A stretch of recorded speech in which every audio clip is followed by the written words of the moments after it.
and we have a great number of them as well. Now, it's very difficult to study killer whales in the wild because they spend so little time at the surface of the water. And if you can imagine going down underneath the water with these killer whales, it'd be very difficult to study them there too, because you'd only get a glimpse of them as they swam by you. Now see if we can follow our killer whales as they swim through the habitat.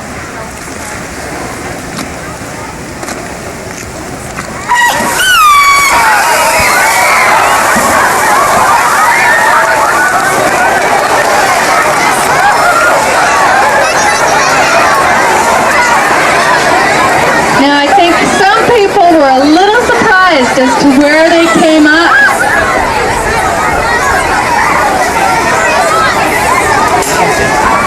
Now, because killer whales are so difficult to study in the wild, the Vancouver Aquarium provides a rare example for researchers to study these animals. We've only studied killer whales for about 20 years, and a lot has been learned about them. For one thing, they communicate. They might do that by slapping their pectoral flippers. Now, if you look closely, how could you communicate in the same way?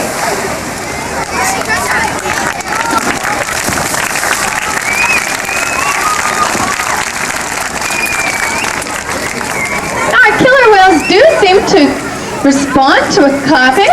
So if any time during the presentation you'd like to show them your appreciation, feel free to do so.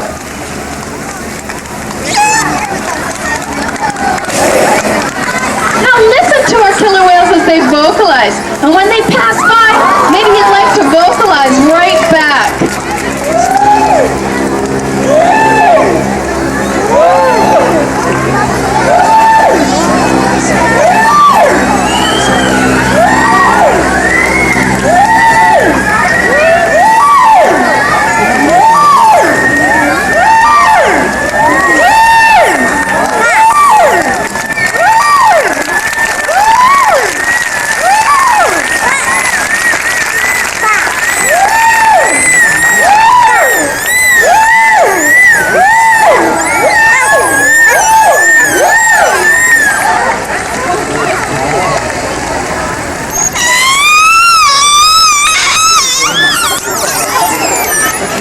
One last good screech before a yummy fish.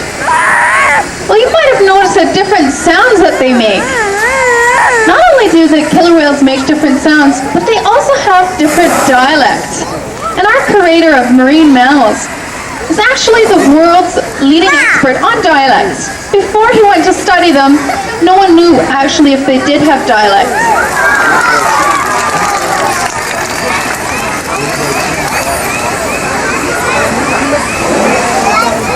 Now, when you're angry or frustrated, you might stomp your feet. Just like us, killer whales also get angry and frustrated.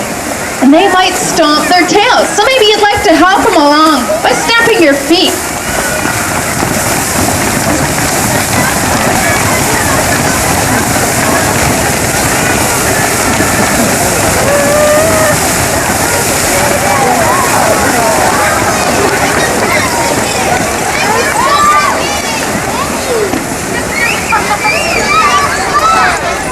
Now, the killer whales are really special. They live in very stable social groups. They are called pods. Now, what's neat about their pods is that they're matriarchal, and what that means is the woman is the boss. By stomping their tails, that might be to show that they're a little angry and to keep the men in line.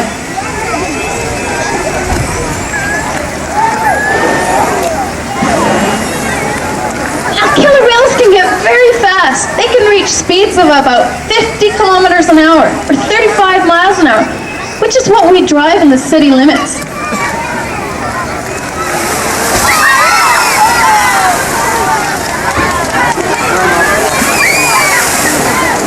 Now, this may be one way to get to those speeds. Have you ever walked along the beach?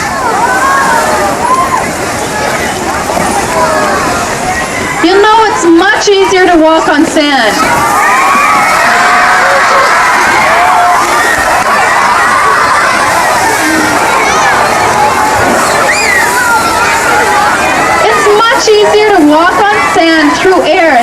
moves through the water. And so by dolphin leaping like this, they can go through the air and perhaps go a little faster. A very good explanation for this. During adolescence, they have a growth spurt. And the fin gets very soft during this time, and it's already made of cartilage, like the stuff in your nose. And so here they spend a lot of time at the surface, and they tend to swim in one direction. And so gravity simply pulls it over, and it doesn't hurt them at all. And you might notice when they're eating their fish that they're spitting out water. Now, you might not think that they need to do this for survival, but they do. Killer whales don't drink the salt water they live in. They're mammals, just like you and me. And if they drank salt water, they would dehydrate or dry up.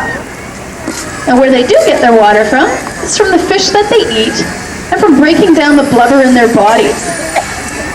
Now here you get a good look at their pectoral flippers. Notice how big they are. And these are what the killer whale uses to steer. It's something like a steering wheel in a car.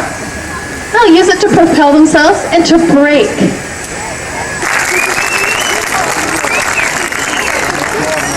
Now here you get a really great look at their bodies. They're very sleek and torpedo-shaped, so that they can move through the water with as little resistance as possible.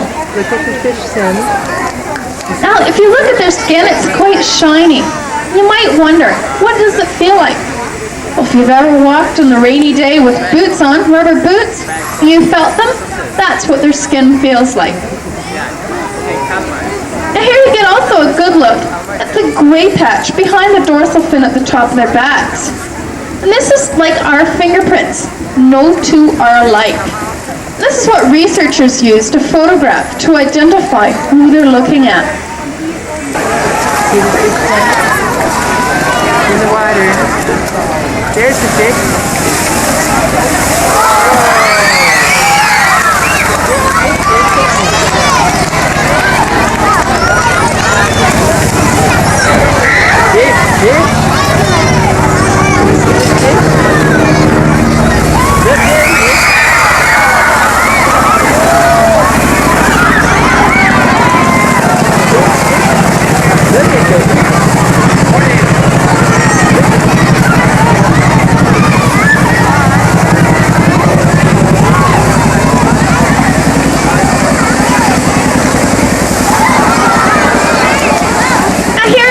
Might be a hunting technique to jump up on top of a school of fish and stun them, and then they'll come up for one big mouthful.